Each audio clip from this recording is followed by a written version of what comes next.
So you said you're giving a multifamily presentation. Yep. Did you start that way? Or did you start with single family? We started so I got are we already going? Yeah. Okay. We got our licenses in 2018, and I kind of realized quickly that I didn't want to do like the typical realtor agent kind of thing. And so from getting my license to maybe 6 months later, I started doing cold calling on off-market properties. And I just happened to find like this rental registration in Kansas City that had a bunch of properties with the actual contact info for the property owner. And so I started calling those and got some single family properties, and then got a couple packages of multifamily. So we tried to wholesale some of the multifamily and couldn't do it, so ended up taking it down ourselves, kind of last minute type of thing. So we kind of stumbled into multifamily in like early 2019. And then from that developed property management, started doing in-house GC, and just kind of kept that as one of our main buckets. So we've always done single family, always done multifamily, always done wholesaling, and it's all kind of just pieced together as one thing that everything kind of feeds into each other. Got it. Why didn't you guys like being an agent for 6 months? Being an agent was just kind of like a commodity. It was like everybody, it's really hard to stand out until you get to like luxury and get a brand going. And to me, being on the investment side, like I worked as an agent with investors a couple times in the very initial stages of getting my license. And I just like that. I like being able to analyze a property and kind of understand what the value would be after they did the rehab. And so instead of kind of going and showing people their forever home, which is great if people want to do that, but it just, for me, is kind of like an entrepreneurial mindset.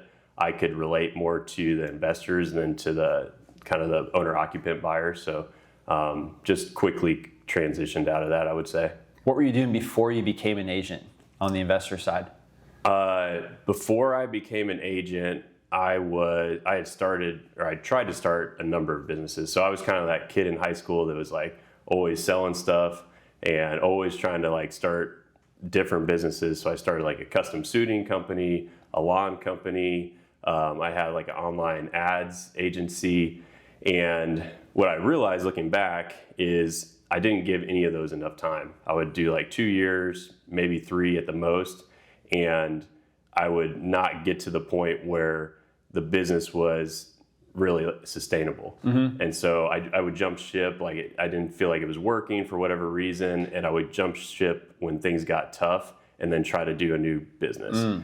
So when I got into real estate, I mean, really my thinking was, I just want something. I was getting my real estate license because I wanted something I could do for myself, not work for somebody else. That was always kind of my mindset.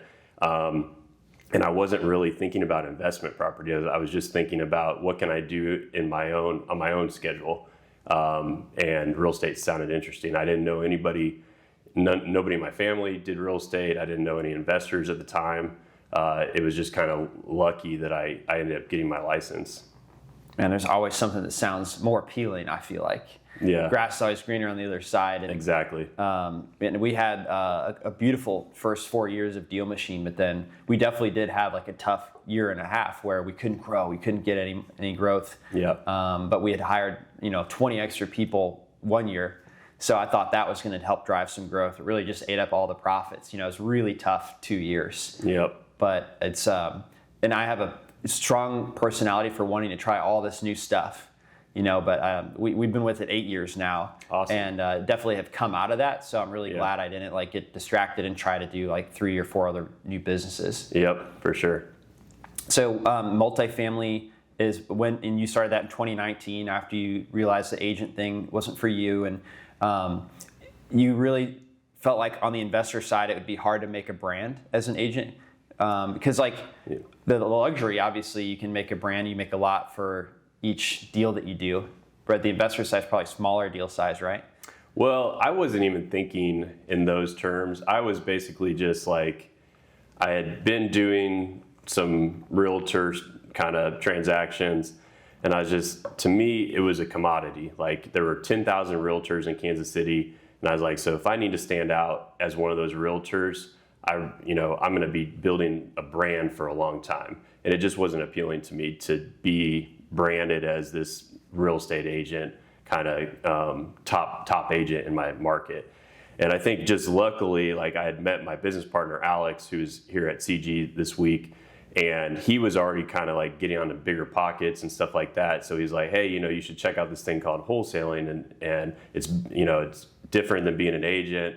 I didn't know anything about it, but that piqued my interest more. And then I really only was probably an agent for maybe 3 months before I started looking into wholesaling. So I didn't have a long time to think about it. I just knew that it was more appealing to me. And then once I started cold calling, it kind of opened my eyes to I like doing this better than I had been buying Zillow leads before that and getting like buyer leads as an agent.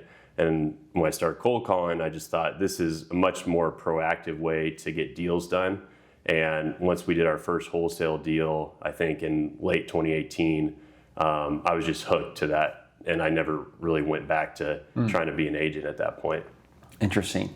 It seems like as an agent, you could do a lot of showings and not get a deal. Yeah. But it seems like on the wholesaling side, you can quickly vet out if somebody's like really motivated, and then usually your close ratio on those appointments that you're going to are going to be higher. Yeah, The percentage of the deal that you're making is also higher. Yeah. Right? It may be 15, 20% compared to 3% on an agent. Right. Much higher upside. And I think that for us, because we messed up wholesaling in the beginning, so we were trying to wholesale these packages. We had like a 33 unit package and then like a 22 unit package around there. And we couldn't figure out how to wholesale. Like we were new in wholesaling. We were trying to figure out like wholesaling. It's pretty intimidating to wholesale a package if you're brand new. Yeah, and I think we had done maybe like 3 or 4 wholesale deals before that. And then we got these packages because we were calling this rental registration. And we just got lucky.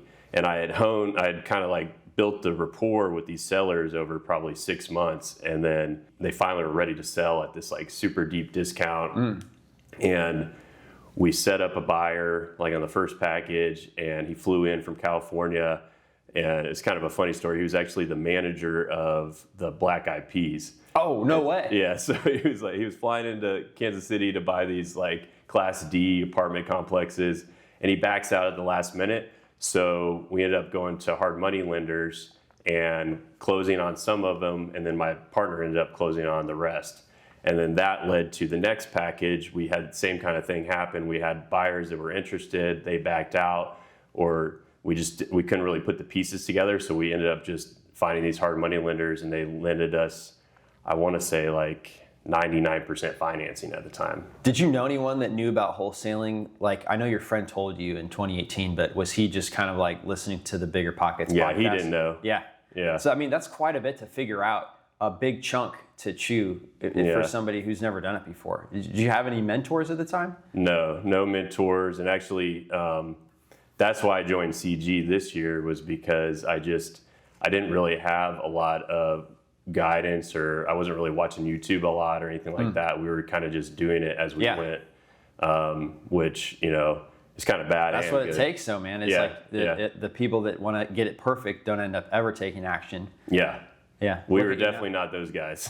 we were not perfect in any way. And it was very messy a lot of the time. And we took over just kind of a crazy package of Class D properties. Like how many were in the package? So 33 in the second package, and then 22 in the first package that my partner took over. In Kansas City, I mean, what's like the average price of a Class D property? Like $100,000?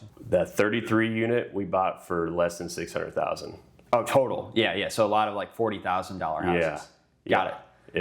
It was cheap, and it was like, I mean, I walked around one time. The landlords were like, probably in their 70s, and owner operators, just kind of like the perfect tired landlord situation. And they were walking around collecting rent one day, and I was going with them. And I mean, the tenants were just like cussing them out. The one guy's like in a boot because he broke his leg at one of his properties. And it was just like, these guys were just in such distress and were totally mismanaging their properties. None of their tenants were happy. Half of them weren't paying. And so that's what we took over. We Yeah. took over all those units, and it just kind of threw us into the fire really quickly. Holy cow. Yeah. So you went through the eviction process for the tenants? We did mostly cash for keys. I think we evicted probably. Oh, so you gave them cash to leave. Yeah. How much cash does it take? I mean, some of them we probably paid like $300. Some, I think there were a couple. There was like a trap house that we probably paid $1,500 just because it was like a nightmare. So that's probably the most. Probably average is like $300 to $500. What if they take the cat? Well, I guess you don't pay them until they get out, right? We literally would. Feels like an unofficial eviction process. It's Yeah. faster. But I was going to say, like, what if they take the cash, but then they don't get out? So I We're guess you there don't with give it to their. 'em. We're there, change the locks that Yeah. day. We get Yeah. all their stuff out. We trash their stuff out if they don't take it. So they know like that day they're They out. actually sign an agreement that Yep, says, we like, have this them breaks sign. my fee. I'm taking this cash Yep. for that. Nice. I mean, over the years, like we've had so many things happen. We've had people break back in. So now we extra secure Yeah. properties because that happened early on a couple times. And then you said mismanaged his property, meaning like he just wasn't keeping up with like maintenance. Yeah, How bad was it? How are we talking?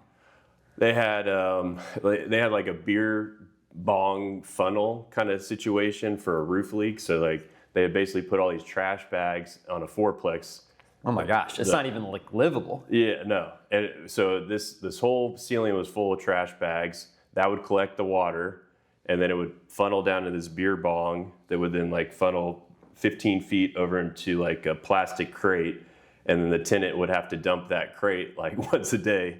And I mean, it was just like, it was full of mold. That whole room was full yeah. of mold. And that tenant was paying like $350, so he was okay with it because They his were only rent was- paying $350 a month. Yeah. So did you come renovate all these properties? I mean, that one definitely needed. Yeah, a lot of them we renovated. There were a few that we sold as is. A lot of them we sold turnkey to investors out of California. So my partner's from Southern California. He had some family friends that like were wanting to do rental properties. So one of the things that got us started was we started flipping properties and then managing it for these investors. And then we started doing that when we got this package. We basically started renovating a bunch of the houses that we had got and then selling it to them and then retaining management. Got it. So, man, $350. That's hard to imagine. Yeah, that was probably the cheapest. He might even been at 300 at the time. I can't remember. It was pretty low. Yeah. And there was no electronic rent payments from the old No. management. You guys take it electronically now? Yeah. It was all. Yeah, they didn't even have a ledger. I mean, they literally collected all cash, all 33 units, and the same thing with the 22 units. That was all cash. And you cold called for these leads. Yeah. What list did you cold call? This was Kansas City, Missouri used to have this list online that the property owners would have to self-register if they had a vacant property for more than 30 days. Oh. So they'd have to go on this website, Wow, nice. put in their own phone number, their email address, and their address, and how long it had been vacant. And they don't have that anymore? I mean, it is still online. I found it the other day, but they don't keep it updated. So, okay. But yeah, that winter in 2018, I basically went page by page and just copied that list and then printed it out, and I was just cold calling and like writing by hand notes on the thing. What did they even call that list? I haven't really It was heard. the rental registration. It was like the Kansas City rental registration. That's And just it's the vacant. best list I've ever had for these 6 years. And you said they got rid of it? They just don't keep it updated anymore.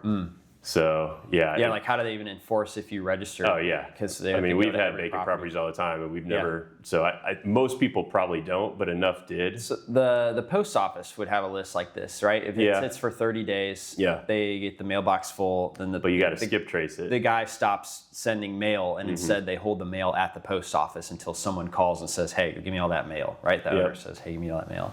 So that'd kind of be like the closest one, the closest list to what you called. But the thing with this one was they would input their own phone number and their email address, so it was right every single time. Yeah.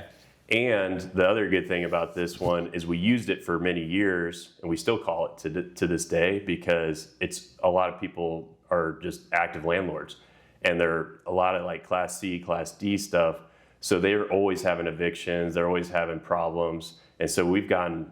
I don't know how many properties, but we've gotten a lot of properties off the list. A 32 unit came from that list that we bought like in 2022, I think. So it's kept given to us. And as an investor agent, I guess you had some knowledge on comping properties. You had some knowledge on what stuff was going for, right? Yeah, I mean, I think, it's hard to remember back then at the time. Like, we probably didn't have enough knowledge. We were kind of just flying by the seat of our pants. We just knew that if we could get this package of properties at $600,000, we'd be able to make money somehow. So it felt like a deep enough discount. Yeah. Did you go based off of any past sales? Or was it just like, man, this is 22 houses? It's hard to remember that far back how we looked at it. I'm sure we looked at some comps, but we didn't do like some heavy underwriting on it. Yeah. We were just like, we know if we can get it at this price point, we're going to be able to make money. And then it was the same thing on the multifamily stuff. It was like we knew kind of what properties we're going for, but we didn't look too hard at it, I don't think, at the time. Okay, so you started with these portfolios. You got a hard money loan. Yeah.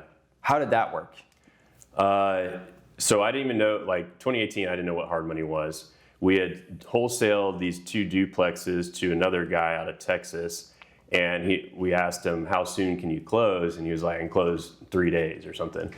And we were sitting there talking, my partner Alex is like, what the hell is he doing? He can close in 3 days and it's a loan. Like, we didn't know that existed at the time. We were thinking just conventional financing. Yeah. And so we found the lender on the paperwork, and we reached out to him, and this was the first loan they were doing in Kansas City. They were just a small hard money lender. And so they were like, well, let's grab coffee when we're there. We're looking at opening that market up to more loans. So I got coffee with them, and to be honest, I just kind of talked a big game. Like, they were doing all these deals, and we weren't really at the time doing that many deals. And they're like, well, send us what you guys got. And so the first 2 deals we sent them were these 2 big packages. And all we put down on those were the earnest money, basically. Well, how much earnest money does it take for a package like that? I think we only put $5,000 on the 33 for unit. 22 houses. Yeah. And you could get that back if you decided, through inspections, something doesn't meet your standards, right? So probably. I can't remember. Pretty much. I don't know what contract we used, but probably. Yeah. Okay. And then what was the transition from these single-family homes? Because now you just did 50 in 2 deals, 2 transactions. Well, so those were multi-family. So some of that. So there was. Oh, you mean like duplexes? There were 4plexes, a lot of 4plexes. So the 22 units were 4plexes. The 33, there was like a couple 4plexes and like four duplexes or something, and then a bunch of single families. So I've always, I have 19 rentals in Indianapolis. So it's like pretty similar to Kansas City overall, I would say. Yeah. And I self-manage. And I always thought like a 4plex, $350 tenant versus $1,500 tenant. To me, it was always the same amount of conversations that I'm having as the manager. So I was like, I'm going to try to go as like high end as possible on my rentals so I can get more per conversation. Yeah. But now you guys have obviously built like a very sustainable business from doing the 4plexes. How do you view that? Or my attitude towards why I haven't done 4plexes? I don't think it's wrong. I would say the $350 tenant's probably 4 times the amount of conversations is the $1,500.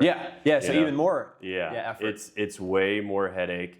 The reason it worked for us is because I had no money at the time. Like, I was able to get into these 33 units with like a few $1,000s. So I mean, that's powerful. So for us, I think that it wasn't like intentional. It was kind of what we could do at the time. We've slowly progressed towards more Class B. So like we started Class D, then C. Now like our latest acquisition was a 60 unit that's pretty much Class B, B+. Yeah. So like headaches get less. You're having less conversation, less phone calls, less drama, less rent collections. Everything's easier. Yeah. And the Class B appreciates more over time. Well, than the Class D, I would think. I don't know about that because, like, for instance, people do say that, but at least in Kansas City, like the Class D, let's call it this 8plex that we bought. We bought it for $150,000 in 2019. We sold it. We sold that one last year for $550,000. Okay. Oh, but since it's a multifamily, it is really based on the income, the net operating income, right? Whereas single family homes, at least, I feel like the Class B is going to appreciate way more than a Class D single family. Yeah. Nice. But you guys improved the rents, Yep. right, through better management, and you probably fixed a bunch of stuff so you could charge more too. Exactly. Is that right? Yeah. So like the property that we just took over in June, it's 60 units. It was bringing in 47,000 in June from the last owner. We've got it up to 71,000 gross income every month. This month we'll hit 71,000. So like that difference that you've created in that value add is, you know, multiple millions of dollars after you add it to the NOI, and it gets appraised out. So it's a huge, like what we do is we go in and operate better mismanaged or owner operated properties that there's usually higher expenses. The rents aren't kept up with market. So like in this case, the rents were like $300 or $400 under market. And you can't really just go in and just raise rents. Like some people do try that, but you want to give people improvements too. So we'll do a mix. And so like in this case, we did a bunch of exterior improvements, beautification. But then we go in and we update the units as they turn. And then like we were getting $995 for a 2-bed. Now our latest one we just rented for $1,700. Gotcha. So all of them aren't going up that much, but some of them we are able to push that much. Are you holding those or are you selling those once you've improved the value?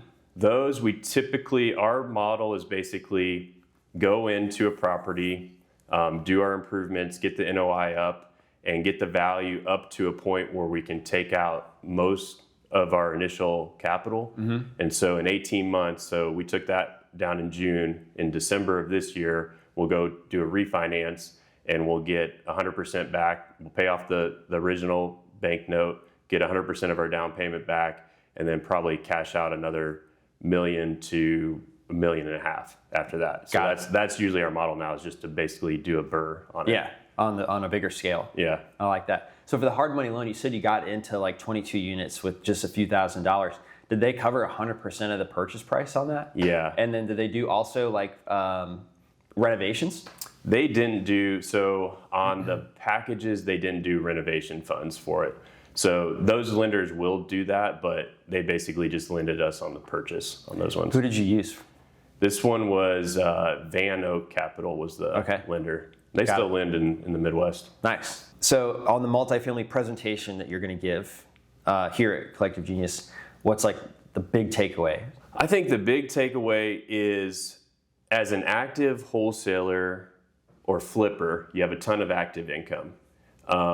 And if you can build out a multifamily arm or just invest in multifamily, you're a full-time real estate tax professional, or a real estate professional according to the IRS. And so you can offset your taxes, your active ordinary income, through depreciation. And so that's like a very powerful tool for us, the companies that have this huge amount of active income each year.